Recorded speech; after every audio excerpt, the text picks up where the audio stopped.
Now before we start, can we just appreciate how appropriate my t-shirt is, because in this video I am going to teach you how to do galaxy double exposures. Now, to know how to do this double exposure, it is the method that I showed in a previous video. So if you hit the link up there or down there, you'll find the film swap and double exposure video explaining on how to set your film up ready to do this kind of double exposure. Now, this is a kind of double exposure that I messed around with years ago when I started to really experiment with film photography, and it's so simple and easy to do. And before we get started, I am going to say now I'm going to be using my TV as a means to capture the galaxies onto my film. But if you've got a computer monitor, there's a few steps that you can definitely skip in regards to doing this tutorial. You'll need a computer for this. A laptop or desktop will be completely fine. Next, you'll need a memory stick. You'll also need a roll of film. You don't need to splash out on this. A cheap film would be completely fine to use. You'll need a camera, a SLR preferably, a marker pen, and your phone. And this is just an option, and you'll see why in just a minute. Now, the first thing you gotta do is go on the NASA website and be sure to check out their terms in regards to using their imagery. Due to the majority of their photos being under United States copyright law, works that have been created by the US federal government or its agencies cannot be copyrighted. So that means most photos by NASA are under public domain. However, if you plan to create any work for commercial or profitable purposes, then you may need to get clearance first. Also, there will be photos that have been copyrighted by the original photographer. So just bear that in mind when it comes to searching any photographs that you wish to use. Next thing you gotta do is hit up the NASA search engine. So I search for the Milky Way, but feel free to search for whatever you want. When you find an image that you do want to use, make sure it's a HD one, because we want plenty of pixels for this. One tip is to select photos with dark to black backgrounds, as you don't want anything too light for a double exposure. However, colourful pictures like this one here will come out absolutely fine in your double exposure. You just don't want anything too bright and too overexposed. I've opened up a split screen to show you how I saved these images onto my memory stick, and also named the folder I'm adding these photos to, and it's called Galaxy. So it's a little easier for the next step.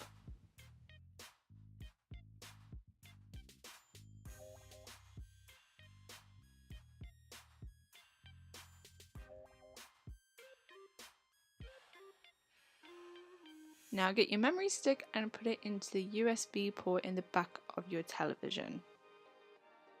Most TVs should have this port. If not, maybe use a HDMI and connect your computer. For my TV, this media menu will pop up, but every brand is a little different, but you should be able to find something similar through your telly. As you can see, photo is the first option on my screen, and when selecting it, the folder Galaxy appears, and when selecting that, the photos are next to appear on the screen. And remember to turn off any slideshow options, because you don't want to rush trying to take these photos. Now get your camera and start snapping.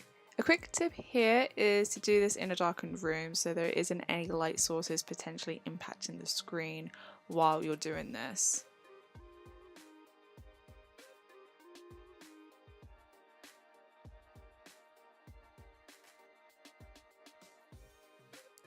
Now, this is optional, but you can use your phone to photograph the images on screen to help you remember which order the photographs appear on your film. Now, you don't have to do this, but it is just quite helpful if you want to remember what is going to come up on your film next while shooting. Once you're all done, start to rewind your film as you normally would do with your film camera, but don't rewind it all the way back. Once you've rewound the film, start to reload it again, and like in my double exposure video, make sure that the marked frame is correctly lined up before you start advancing the film.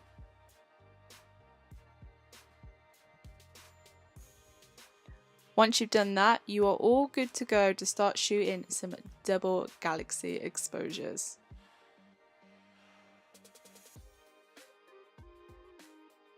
Now my last tip for you is to shoot the second exposures maybe one stop higher than the previous exposures, or just a tiny bit higher, but not too overexposed. And remember to set the ISO at the same rate as it was for the first exposures as well. Now I suggest doing these kind of photos for art projects or for when you just want to do something totally different. And these will look awesome at like music festivals or even just some candid shots with your friends.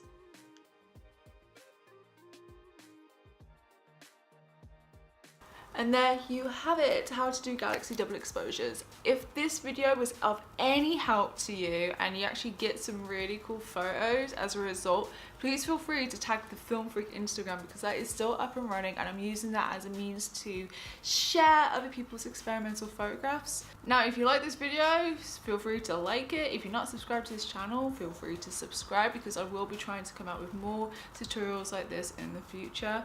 Along with that, I do have an Instagram, so feel free to follow me on there. And I do have a website, which is katehook.com, where you can see a variety of my work, along with some prints that are on sale. But with that, thank you very much for watching, and get out there shooting, and I'll see you next time. Bye.